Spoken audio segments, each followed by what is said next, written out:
Motor Mouse and Valentino by Cynthia Ryland and Arthur Howard, and read to you today by Gammy. The Flight of Uncertainty. Motor Mouse was a very good driver, and this was a good thing since his deliveries took him all over town. There was this box to Stafford Road, that box to Hudson Street, and the other box to Bishop Circus. He always had things well in hand when it came to driving. But flying! Motor Mouse had never flown in anything before.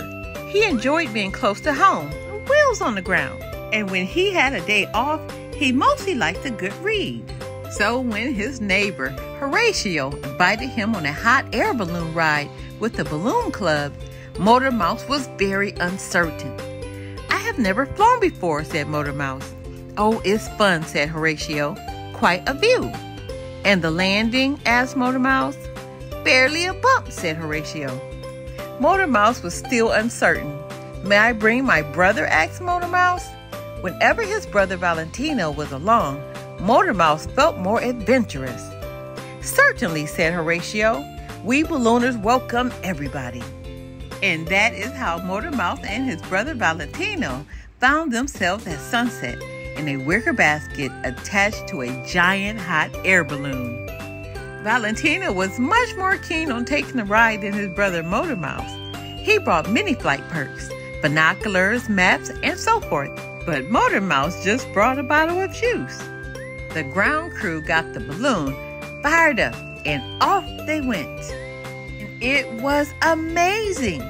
The sky was so quiet, thought Motor Mouse. That is, it was, until a couple of birds stopped by to talk about the weather. But after they left, quiet. The land below, beautiful. It was a short ride, as Horatio had to get home early for his mother's birthday. They landed in a hayfield with barely a bump. And when they got out of the basket, Motor Mouse borrowed Valentino's binoculars to look back up at the sky.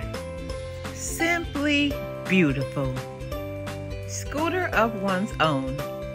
One day, Motor Mouse said to Valentino, "I think it's time you learn how to drive a motor car." "Why?" asked Valentino. "I have a scooter." Valentino loved his scooter. He had even given it a name, Freddie. "If you learn to drive a motor car, we would take a long trip," said Motor Mouse. "We could take turns driving. We could have the world on a string." Valentino frowned. "I think that motor car company has sent you another brochure," he said. "Even so," said Motor Mouse, "wouldn't you like a motor car of your own? Something with a roof." "I have a hat," said Valentino. "Let's just give it a go," said Motor Mouse.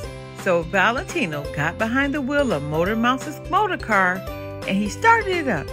"Now just press the gas pedal and go," said Motor Mouse. Valentino pressed the gas pedal. It did not just go, it zoomed.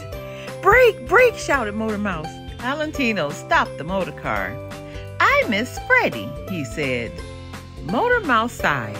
"I don't understand what is so special about a scooter," he said.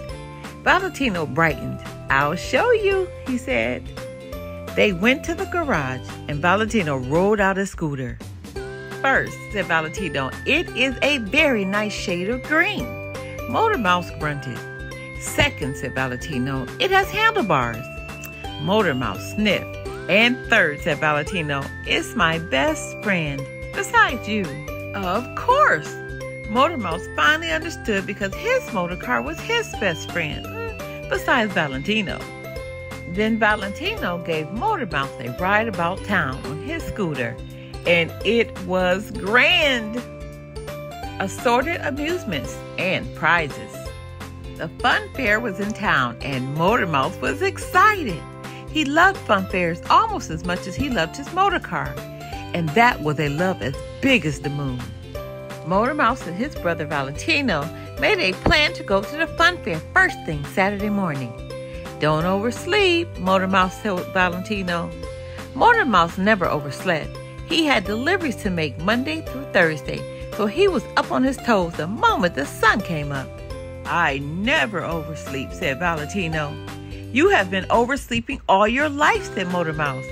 "Only slightly," said Valentino, "and only when I'm dreaming a dream." And when you eat too much pudding the night before, said Motor Mouse.